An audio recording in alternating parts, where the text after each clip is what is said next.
Winter arrived on the empty plains far earlier than anyone expected, and one frontier family had barely finished building their cabin. With wood running low and temperatures dropping fast, survival would depend on a forgotten heating method buried in old-world knowledge. Welcome back. I'm Daniel Harper, and I spend my time uncovering forgotten survival techniques hidden in old frontier journals and homestead records. Tonight's story takes us to the American plains, where one late-arriving family discovered a simple heating idea that quietly saved an entire settlement. The wind came early that year, and it came from the north, rolling across the open plains like a slow gray wall, and the grass that had been tall and golden only weeks before now bent flat under the cold breath of winter. It was the sort of cold that settlers feared because it arrived before the land was ready, before barns were finished, before food was stored, and before homes had settled into the ground.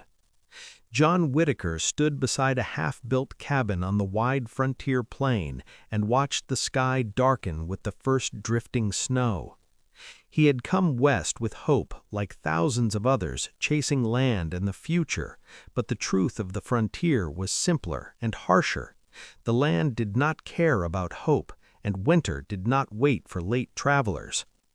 John Whitaker was 34 years old, a careful, practical man from Ohio who had spent most of his life repairing farm tools and building small wooden machines for local mills. That knowledge had convinced him he could survive on the frontier if he worked hard enough. He traveled west with his wife Mary and their young son Samuel, arriving weeks later than most wagon families because a broken wagon axle had delayed them along the trail. By the time they reached the wide grasslands near the Platte River, most other settlers had already built homes, gathered firewood, and prepared for winter. Whitaker, however, had only a half-raised cabin frame, a small stack of lumber, and a narrow window of time before the plains would freeze solid. The first snow fell only 12 days after they arrived. It was light at first, thin white dust that settled across the prairie grass and melted by afternoon. But John Whitaker knew what it meant. The plains' winter had begun. Earlier settlers had warned him that the cold here was different from the forests of Ohio. There were no thick woods to block the wind and no deep valleys to hold warmth. Out here, the cold traveled freely across hundreds of miles of open land, and the wind could pull heat straight from a house like water from a cracked bucket. Whitaker worked from sunrise to darkness, finishing the walls of the cabin with rough pine boards hauled from a distant lumber mill 20 miles east. He sealed gaps with strips of cloth soaked in mud and clay, a common frontier method, but even he knew the thin walls would never hold warmth for long. The only heating source he had was a small iron stove brought in the wagon, a simple box stove that burned prairie wood and dried buffalo chips. The problem was not only the fuel, but the way the heat behaved. Each night he fed the stove until the iron glowed faintly red and the cabin warmed quickly. Yet before dawn, the fire died and the heat vanished, leaving the inside of the cabin as cold as the outside air. Samuel woke one morning with frost along the edge of his blanket, and Mary Whitaker quietly admitted that the stove would never carry them through a full plains winter without endless fuel. The nearest trees were far away, and hauling wood across snow would soon become impossible. Some neighbors had already built larger stoves or dug earth shelters into the ground, but Whitaker had arrived too late for such work. One evening, while sitting beside the fading fire, John Whitaker remembered something from years earlier when he had repaired milling equipment for a German craftsman who had spoken about old European heating methods used in stone houses. The craftsman had described heavy masonry stoves that captured heat from a short fire and slowly released warmth through thick walls of brick and clay throughout the entire day. Whitaker had never built such a system, but the idea stayed with him because it was based on a simple principle: store heat inside heavy material and release it slowly rather than letting it escape immediately through thin metal and chimney smoke. As the second snowstorm gathered across the plains, Whitaker realized the small iron stove was wasting most of its heat straight into the sky. If he could somehow trap that heat inside the cabin walls, the warmth might last long after the fire burned down. The next morning, he walked the frozen prairie and studied the soil along the riverbank, where clay ran thick and heavy beneath the grass. He dug into the ground with a shovel and turned over several dark lumps of sticky earth, pressing them in his hands as he remembered the words of the German craftsman who once said that the secret of warm houses was not bigger fires, but better heat storage.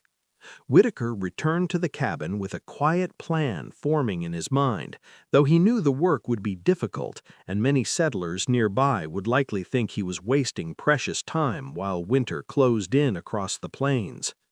By the time the third snow settled across the prairie, the small settlement near the Platte River had grown quiet, with most families staying close to their cabins and tending their fires. John Whitaker, however, spent long hours outside, digging clay from the riverbank and hauling it back in a wooden sled that scraped slowly over the frozen ground. His neighbors watched with curiosity because most settlers gathered firewood during those early winter weeks, but Whitaker seemed more interested in dirt than timber. One afternoon, a nearby farmer named Thomas Caldwell rode past on horseback and stopped beside the cabin, watching Whitaker stack heavy lumps of clay near the wall. Caldwell shook his head and laughed softly, asking why a man would waste time hauling mud when the real problem was fuel. Whitaker answered calmly that the problem was not fuel, but heat escaping too quickly. The iron stove burned fast and hot, he explained, but the warmth disappeared the moment the fire faded. Caldwell shrugged and rode away, convinced that Whitaker was simply experimenting out of stubbornness. Inside the cabin, John Whitaker began shaping the clay into thick blocks, mixing it with sand and chopped prairie grass to keep the material from cracking as it dried. This mixture was a simple form of cob, an old building material used in many parts of the world, though few frontier settlers thought about it as a heating system. Whitaker built a low foundation of stone beside the iron stove, then slowly stacked the clay mixture around the back and sides of the metal box, leaving the front door open so the fire could still be fed. Mary Whitaker watched the strange structure grow over several days until the small stove was surrounded by a thick wall nearly the height of a table. The purpose of the structure was not to trap the stove completely, but to create a heavy mass that could absorb heat whenever the stove burned. Whitaker left narrow channels between the iron stove and the clay wall, allowing hot air and smoke to travel slowly along the surface before reaching the chimney pipe. Each evening he lit the stove and observed carefully. At first, the system behaved no differently from before. The fire burned hot and the cabin warmed quickly, but Whitaker noticed something interesting when he touched the clay wall after an hour of burning. The entire mass had begun to warm steadily, absorbing heat that normally would have escaped into the air. He continued feeding the stove until the clay wall felt almost hot to the touch, then he allowed the fire to fade. During the night, something remarkable happened. Instead of cooling rapidly, the cabin remained comfortable for hours because the thick clay wall slowly released the heat it had stored earlier. Even after the fire died, the mass of warm clay continued to radiate gentle warmth across the room.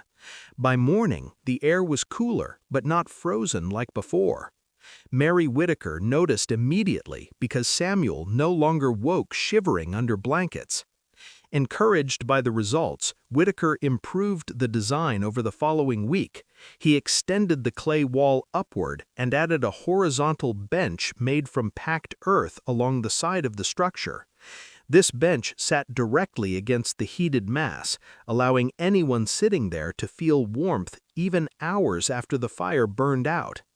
It resembled the masonry heaters used in old European homes, though Whitaker had built it using only local clay, stones, and careful observation. When Caldwell returned days later, he stepped inside the cabin expecting the usual smoky heat of a frontier stove, but instead he found a steady, comfortable warmth that seemed to come from the walls themselves. He asked how long the fire had been burning, and Whitaker answered that the stove had gone out before sunrise. Caldwell looked at the thick clay structure and finally understood the idea, though he still doubted whether such a system could survive the deep winter storms that would soon sweep across the plains. Yet the true test had not yet arrived, because the coldest weeks of the frontier winter were still waiting beyond the horizon, where dark clouds were already gathering over the silent grasslands. January arrived with the kind of cold that frontier settlers spoke about for years afterward. The wind roared across the plains without pause, carrying dry snow that drifted against cabins and fences until entire doorways vanished beneath white banks of ice.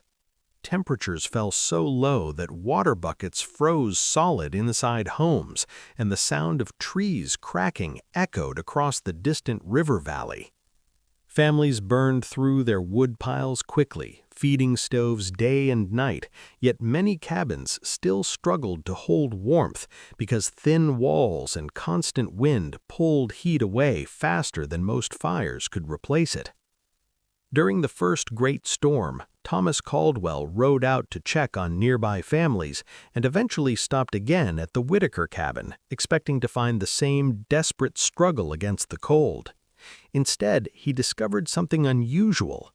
The chimney released only a thin trail of smoke, even though the cabin remained warm inside. Whitaker explained that he now burned only 2 strong fires each day, one in the early morning and another near evening. The rest of the time, the clay structure continued releasing stored heat throughout the room. Caldwell sat on the earthen bench beside the heater and felt steady warmth through his coat, even though the fire had already faded hours earlier.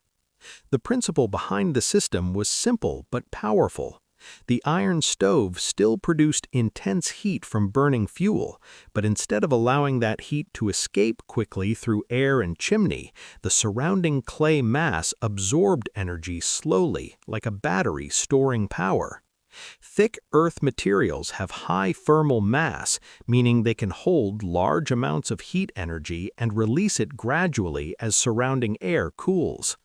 Whitaker also extended the path of the chimney pipe so hot smoke traveled along the clay wall before leaving the cabin, allowing even more heat to transfer into the masonry rather than disappearing into the sky. Over several weeks, the system proved its value during the harshest nights when outside temperatures dropped far below freezing. The Whitaker family used far less wood than neighboring cabins, yet their home remained steadily warm without the constant cycle of roaring fires followed by bitter cold mornings. Mary Whitaker began baking bread beside the warm clay wall because the steady heat created a gentle cooking surface similar to an oven. Samuel often slept on the heated bench, wrapped in blankets, enjoying the quiet comfort that many frontier homes could not provide. During one blizzard that lasted nearly 3 days, several neighbors lost most of their firewood after heavy snow buried their supply piles. Caldwell eventually returned, asking Whitaker for help building similar clay heaters inside their cabins. At first, many settlers had doubted the strange wall of mud surrounding the stove, but after witnessing its performance during real winter conditions, their skepticism faded. Whitaker spent long evenings explaining the method step by step, showing how clay soil could be mixed with sand and straw to prevent cracking, and how thick walls should be built slowly so the material could dry without collapsing. He also warned them about keeping proper air channels so heat could circulate safely without trapping smoke. Over time, several cabins in the small settlement began constructing their own masonry heaters, using stone, clay, and simple iron stoves already present in their homes. The designs were not identical, but the core principle remained the same: capture heat, store it inside heavy materials, and release it gradually across many hours. Instead of burning fuel constantly, settlers now relied on shorter, hotter fires that loaded energy into the masonry each morning and evening. The frontier winter continued for months, yet the Whitaker cabin remained one of the most comfortable homes in the settlement, proving that careful observation and practical knowledge could sometimes solve problems that brute force alone could not defeat. By the time spring sunlight returned to the plains, the settlement near the Platte River had changed in quiet but important ways. Several cabins now contained thick clay or stone heaters built with techniques John Whitaker had demonstrated during the long winter nights. The settlers had learned that survival on the frontier was not only about strength or determination, but also about understanding how materials and natural forces worked together. Heat could be stored, soil could become insulation, and careful design could turn a small stove into a powerful and efficient heating system. Whitaker himself continued improving the original heater inside his cabin, adding smoother clay layers and strengthening the bench so it could support more weight. He also discovered that slow, controlled fires worked better than large, roaring flames, because gradual heating allowed the masonry to absorb energy more evenly without cracking. Over time, the heater became not only a source of warmth, but the center of daily life inside the cabin. Mary Whitaker dried herbs. Beside the warm surface, baked bread against the clay wall, and warmed water in iron pots placed near the heat channels. Samuel spent long evenings reading beside the gentle warmth that continued long after sunset. The system required little maintenance and consumed far less fuel than traditional stoves, meaning fewer exhausting trips across the frozen prairie searching for firewood. When new settlers arrived the following year, they often heard stories about the strange clay heater that had helped one late-arriving family survive a brutal winter. Many of them visited the Whitaker cabin to see the structure for themselves, and Whitaker always explained the same simple lesson that the German craftsman had unknowingly passed to him years earlier. Fire produces heat quickly, but stone, clay, and brick can hold that heat for many hours if given time to absorb it properly. What began as a desperate experiment became a quiet piece of frontier knowledge shared between neighbors without books or formal training, only through observation, patience, and practical work. Even decades later, travelers across the plains sometimes encountered old homesteads where thick earthen heaters still stood inside cabins, their warm benches worn smooth by generations who had learned the same lesson about storing heat rather than wasting it. The story of John Whitaker and his late arrival on the frontier remained a reminder that survival often depended on small ideas remembered at the right moment. On the endless plains where winter arrived early and fuel was scarce, a wall of simple clay had turned a fragile cabin into a reliable shelter. And if you were listening to this story today, you may have noticed. It began with a quiet question. What happens when a family arrives too late to prepare for winter? Stories like this are told by people who search through forgotten techniques and practical knowledge from the past. My name is Daniel Harper, and I spend my time studying old frontier journals, homestead records, and mechanical notebooks to uncover the small inventions ordinary settlers created to survive difficult environments. The Whitaker heater was not a famous invention, and it never appeared in large history books. Yet methods like it quietly shaped the daily lives of countless families across cold regions of the world. Sometimes the most powerful ideas are not dramatic machines or grand discoveries, but simple solutions built from earth, fire, patience, and the determination of people who refused to let the cold defeat them on the wide, silent plains of early America. And in the end, while the winter storms buried the plains in ice and snow, the Whitaker cabin stayed quietly warm. Not because they had endless firewood, but because they learned how to keep the heat they already had. Sometimes the most powerful inventions are not grand machines or famous discoveries. They are simple ideas made from earth, patience, and practical knowledge. But it leaves an interesting question to think about. If you were living on the frontier with winter closing in and almost no fuel left, would you have trusted a strange wall of clay to keep your family warm, or would you have taken the risk and tried something completely different? Let me know what you would have done.